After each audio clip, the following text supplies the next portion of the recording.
ಅಣ್ಣ ಹೇಳಿದ್ರು ಇದು ಭಗವದ್ಗೀತೆ ತರ ಅಂತ ನಾನು ಅನ್ಕೊಂಡಿದ್ದೀನಿ.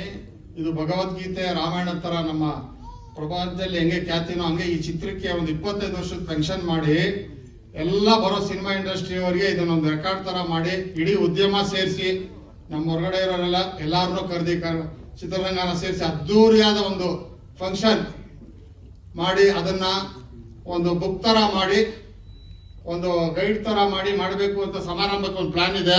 ಅದು 27ಕ್ಕೂ ಆಗ್ಬೋದು, 3Dಲೂ ಆಗ್ಬೋದು. ಆ ಪರಮಾತ್ಮ ಮಾಡಿಸ್ಕೊಬೇಕು, ನಾವು ಮಾಡೋದೇನಿಲ್ಲ. ಆಮೇಲೆ ನಾನು ಇನ್ನೂ 2 ಮಾತು ಹೇಳ್ತೀನಿ, ಅಲ್ಲಿವರೆಗೂ ನಮ್ಮ ಡಿಸ್ಟ್ರಿಬ್ಯೂಟರ್ ಒಂದು ಮಾತಾಡ್ಬಿಡ್ತಾರೆ. ಯಾಕಂದ್ರೆ ಅವ್ರದ್ದು ಭಾರಿ ಇದವರು ಪ್ರಾಚೀನ ಕನ್ನಡ ರಾಜರಾಜೇಶ್ವರಿ. ನಾನು ಇವತ್ತು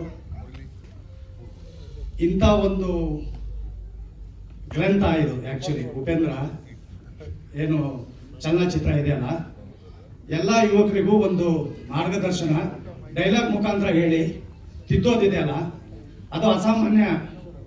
ಇಂಥ ಸರಸ್ವತಿ ಪುತ್ರರ ಈ ಚಲನಚಿತ್ರವನ್ನ ನಾನು ರಿಲೀಸ್ ಮಾಡೋದು ನನ್ನ ಜೀವನದಲ್ಲಿ ಒಂದು ಅವಿಸ್ಮರಣೀಯ ಟೈಮು. ಇನ್ನೇನು ಹೇಳಕ್ಕಾಗ್ತಾ ಇಲ್ಲ, ನನಗೆ ತುಂಬ ಸಂತೋಷ ಆಗ್ತಾ ಇದೆ. ಹಾಗೆ ಕನ್ನಡದ ಜನತೆ ಈ ಫಿಲಮನ್ನು ಈ ರೀತಿ ರಿಲೀಸ್ ತಗೊಳ್ತಾರೆ ಅಂತೇಳಿ ಕನಸು ಮನಸ್ಸಲ್ಲೂ ಯಾರು ನೆನೆಸಿದ್ದಿಲ್ಲ. ಯಾಕಂದ್ರೆ ಈ ಚಿತ್ರ ಜಾತ್ರೆ ತರ ನಡೀತಾ ಇದೆ.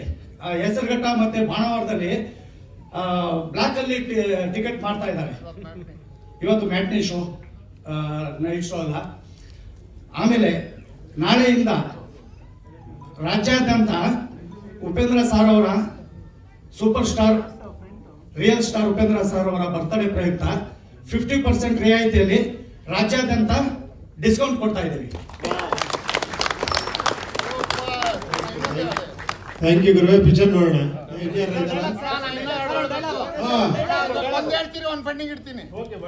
ಒಂದೇನಂದ್ರೆ ನೋಡಿ, ಆ ದೇವರು ಹೆಂಗ್ ಮಾಡಿದ್ದಾರೆ.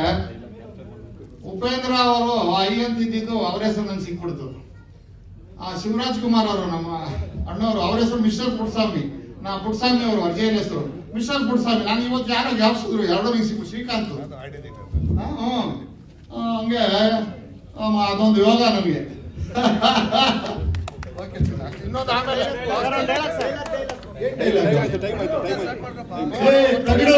ಸಿನಿಮಾ